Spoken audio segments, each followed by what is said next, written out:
And I want also people to understand that there is one issue which people must shun: tribalism.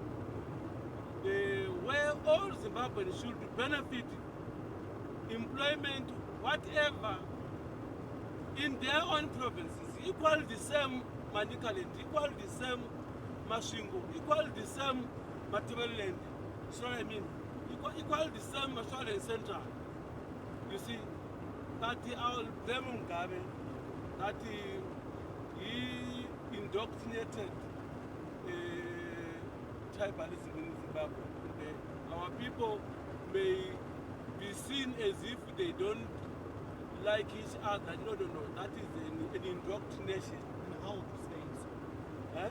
Why would you say how would I say what? You are putting the blame on the former president? I know.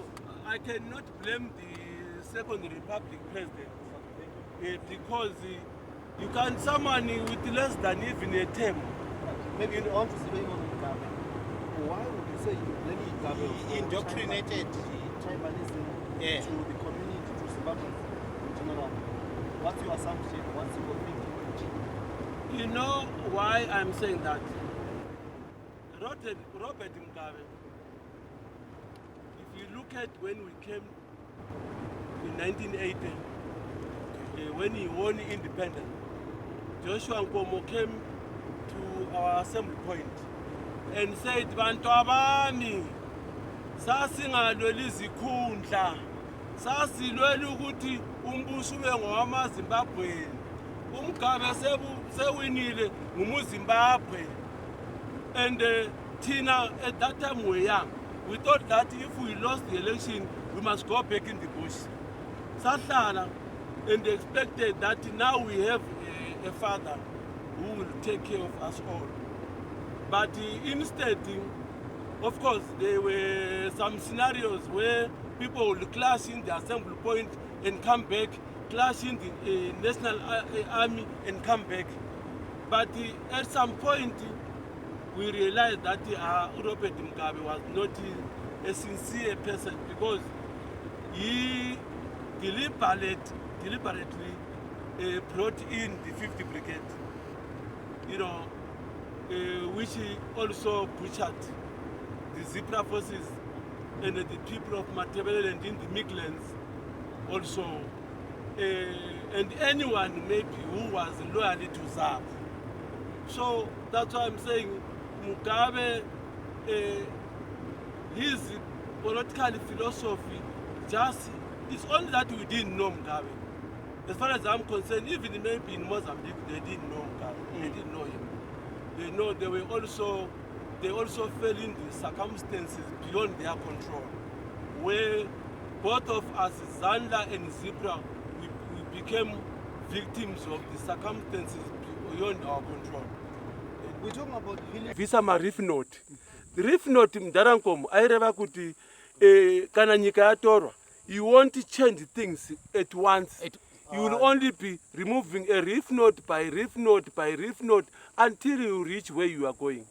That's why I was just saying to say, you see, your question to say, how can you separate the Second Republic and the First Republic? If everyone had not seen that the First Republic was wrong, it was not going to be a coup.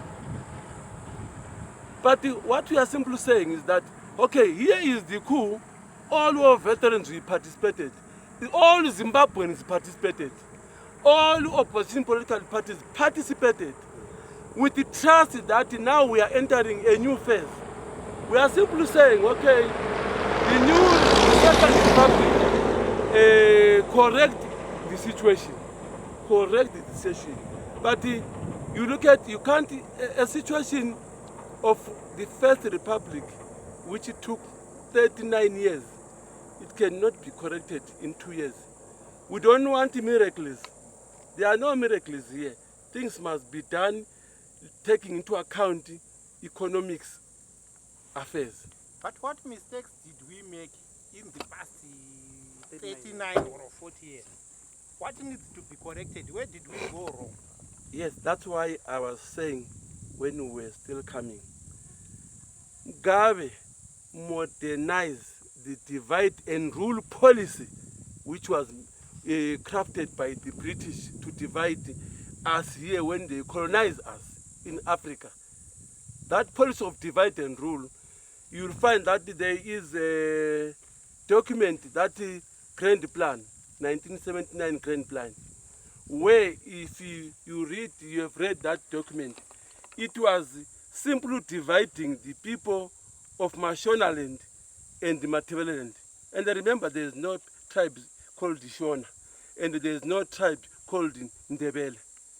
In Shona, it's a group of tribes. In Ndebele, it's a group of tribes. But these group of tribes were initiated by the divide and rule policy when Rhodes colonized Zimbabwe. So Mugabe modified that using Grand Plan also to continue dividing the people in the same form. This is what I mean. And to prove that, as I said, he unleashed Gukarahundi only in this area of Matabeleland and Miklands. And those people, some of them we cannot say they were Shona people. Because these people, according to the ground, some of those people, they couldn't speak Shona fluently.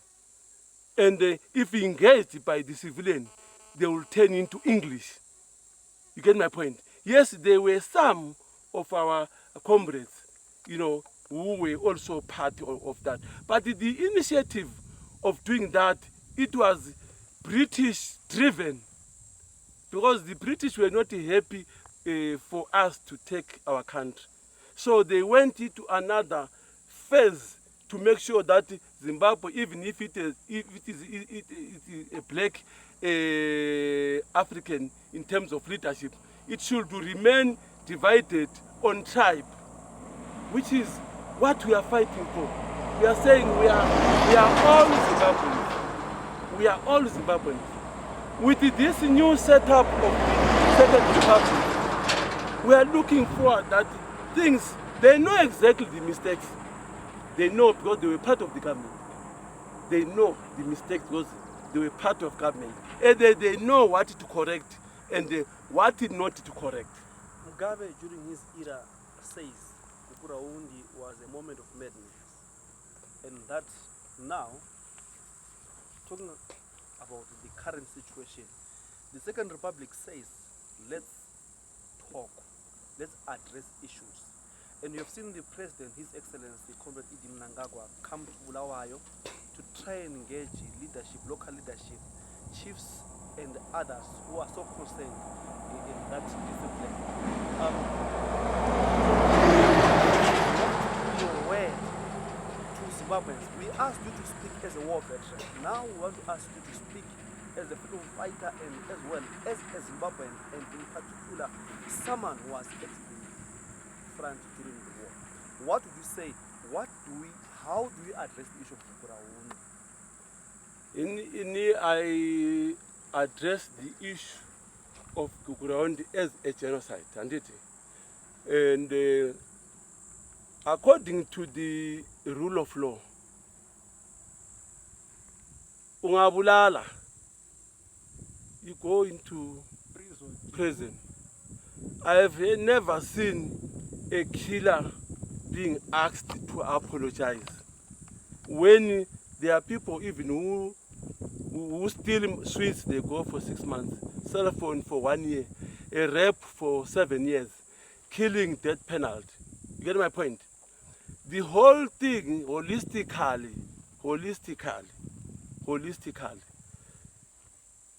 the truth should be told.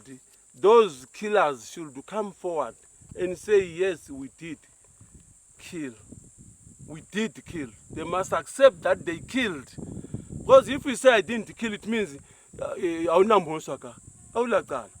and if we say, you call a killer, say, come and apologize, that does not have such an apology.